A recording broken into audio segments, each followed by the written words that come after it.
যখন বলতে আমরা ঘুমাইতে পারি নাই ক্ষুধার যন্ত্রণায়, বাবারে তোর বউ আমাদেরকে খাবার কথা বললে কই বুড়া মানুষের রাত্রে খাইতে হয় না। বয়ে দেয় বলতেছে আল্লাহর কসম এই বুড়ালে বুড়িরে খাওয়াইছে, বুড়ি মিথ্যা কথা বলে, কুটনি বুড়ি কুটনা বুড়া মিথ্যা কথা বলে, এই কথা বলে। ছেলে বউয়ের কথা বিশ্বাস করে মায়ের একটা ধাক্কা মারছে, মায়ের বিল্ডিং এর মধ্যে ঠাস করে বুঝে মাথা বাইটে গেছে। মায়ের মাথা বাইটে চোখের বাণী চাইলে কান্দে, বাবারে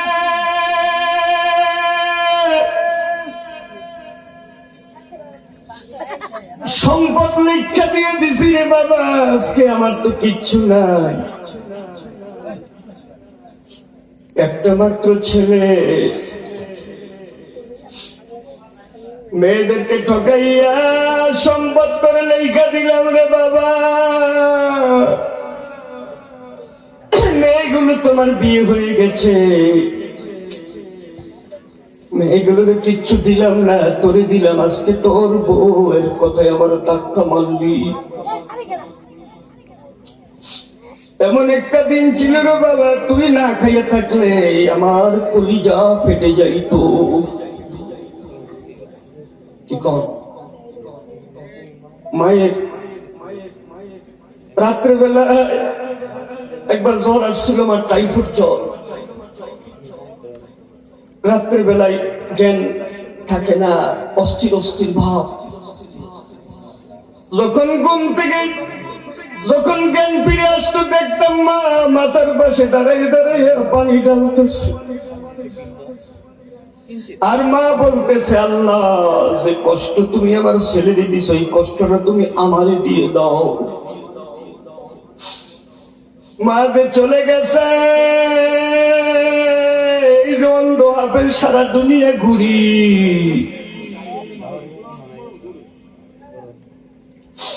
সারা দুনিয়া ঘুরি, কেউ তো জিজ্ঞেস করে না অন্ধ হাফেজ কোথায় আছে। কিন্তু যত রাত্রে যাইতাম মা আমার জন্য ঘরের দরজায় দাঁড়াইয়া থাকতো।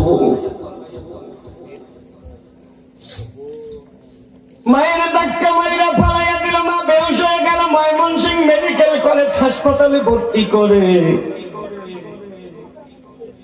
ময়মনসিংহ মেডিকেল কলেজ হাসপাতাল আব্দুল গনি প্রফেসর বিভাগীয় প্রধান ছিল ওই সময়। আমি তখন ময়মনসিংহ বড় মসজিদে হেফজ মাদ্রাসায় পড়ি। এই ঘটনা ওই সময়ের ঘটনা।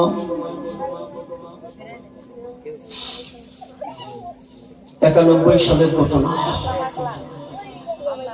এই ময়মনসিংহ বড় মসজিদে পড়ি তখন। হাসপাতাল সূত্রে ডাক্তারের কাছে আমি এই ঘটনাটা শুনেছিলাম। Abdul Gani professor, Mymensingh medical college হাসপাতালের বিভাগীয় প্রধান। এই মায়ের ময়মনসিংহ হাসপাতালে নিয়ে আসে, মায়ের জ্ঞান ফিরে না, ছেলের ধাক্কা খাইয়া মা যে বেহুশ হয়ে গেছে। 2-3 ঘন্টা পার হয়ে যায়, মার জ্ঞান ফিরে নাও। হঠাৎ করে ছেলে বসে আছে, অন্য আত্মীয় স্বজন বোনেরা খবর পেয়ে আসছে, সবাই মায়ের চতুর্পাশে বসে আছে।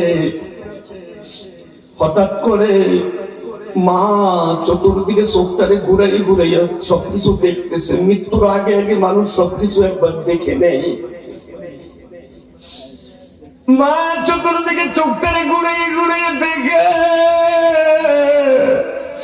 যেই সন্তান ধাক্কা মারছিল, সন্তানের মুখের দিকে তাকাইয়া তাকাইয়া মা জানি কি বলতে বলতে মা দুনিয়ার থেকে বিদায় হইয়া যায়।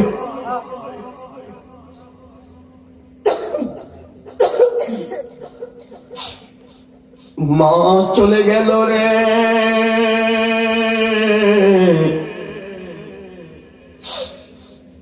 বোনেরা আমার মা কেমনে মরলো, আমার মা কেমনে মারা গেল। এলাকার লোকেরা কয় তোমার মা কালকে না খাইয়ে ঘুমাইছে। তোমার বাবা না খাইয়া ঘুমাইছে, তোমার ভাইয়ের বউয়ের ছবি দেখছে টেলিভিশনে, রান্না করে নাই। এটা ছেলের কাছে বলার সাথে সাথে ছেলে সামনে দাঁড়িয়ে কয় কসম করে বলছি খাওয়াইছি, বুড়াবুড়ি মিথ্যা কথা বলছে। এই কথা বলার পরে তোমার ভাইয়ে তোমার বইয়ের তোমার ভাইয়ে ধাক্কা মারছে, তোমার ভাইয়ের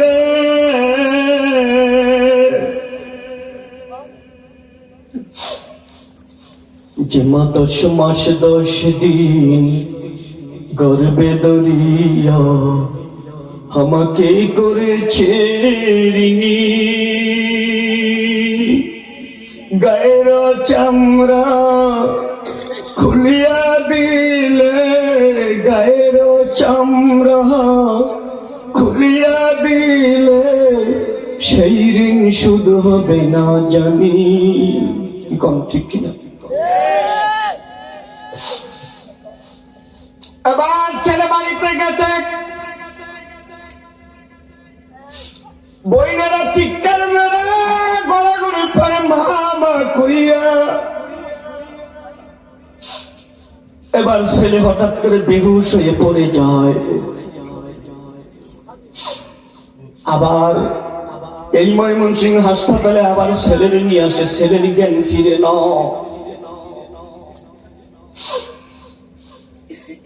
কিন্তু কিছুদিন 2-1 ঘন্টা পরে ছেলের জ্ঞান ফিরছে, কিন্তু ছেলের পাওয়ের থেকে 1 মাস এই হাসপাতালে ছিল, পাওয়ের থেকে পচন ধরে উঠতেছে,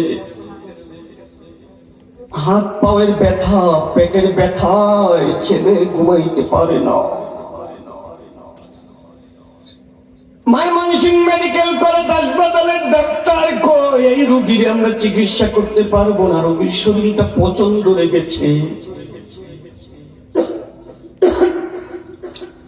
হাত পা গুলো পচন ধরেছে, দুর্গন্ধ শুরু হয়ে গেছে, এই হাসপাতাল থেকে রোগীকে বের করে নিয়ে যান।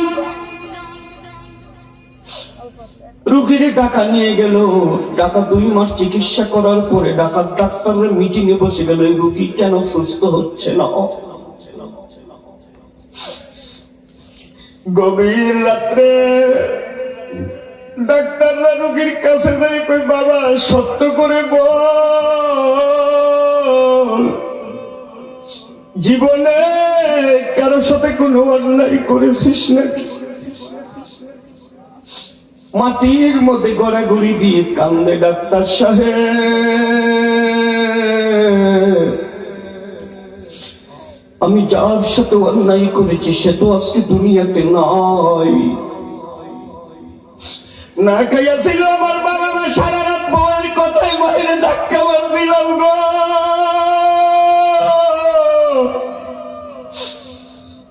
মা যে আমার ধাক্কায় মাথা ফাইটা আমার মা যে দুনিয়ার থেকে বিদায় হয়ে যায়, আমার গুনাহ তো মাফ করার কোনো ব্যবস্থা নয়। ডাক্তার অর্ডার দিয়া দিলে রোগীটাকে গলা ধাক্কা মেরে হাসপাতাল থেকে বের করে দেওয়া হোক।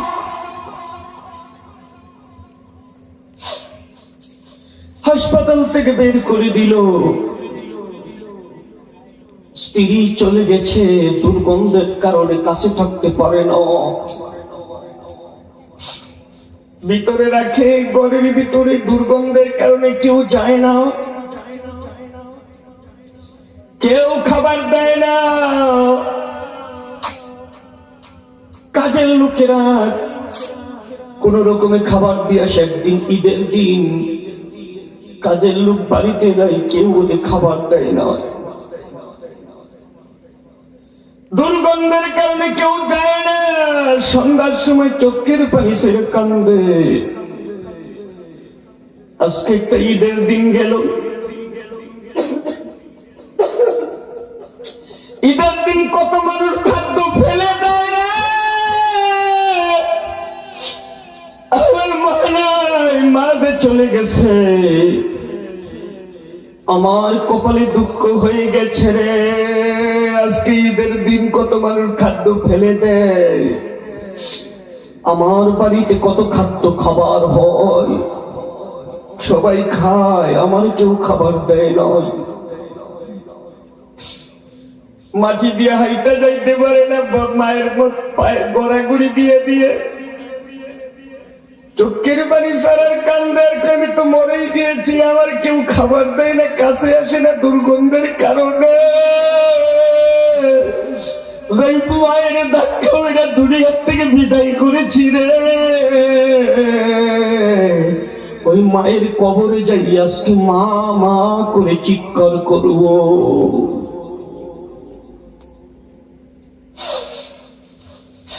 গভীর রাত্রে মায়ের কবরে যাইয়ে কান্দে মারে,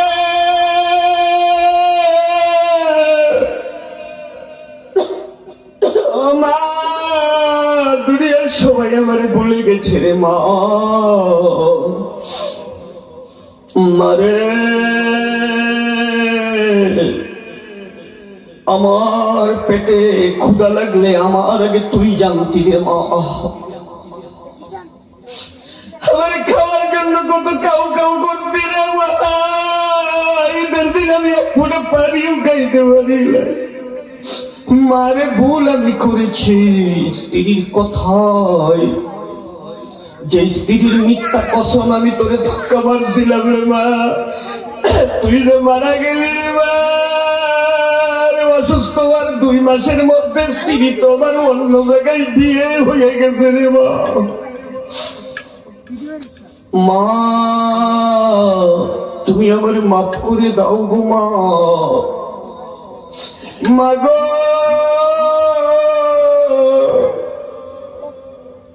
এই দুনিয়াতে আমি তো বেঁচে আছি, কিন্তু আমার তো বেঁচে থাকার কোনো লাভ নাই রে মা। মারে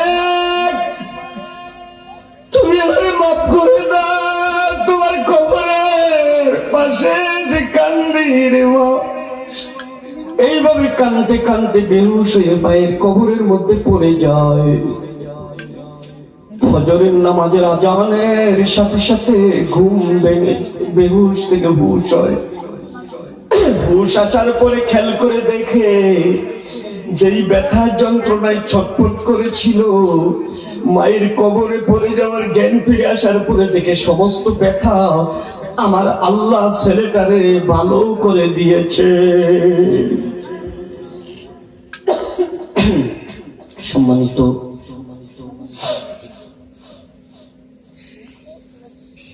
প্রিয় এলাকার মাহফিলের শ্রোতা, পর্দার আড়ালের মা ও বোনেরা, আল্লাহ যে কসম করছেন, এই কসমের উপলক্ষে কিছু কথা এসে গেল। আল্লাহ বলেছেন, ওয়াকাদা রাব্বুকা আল্লা তা'বুদু ইল্লা ইয়্যাহু ওয়া বিল ওয়ালিদাইনি ইহসানা।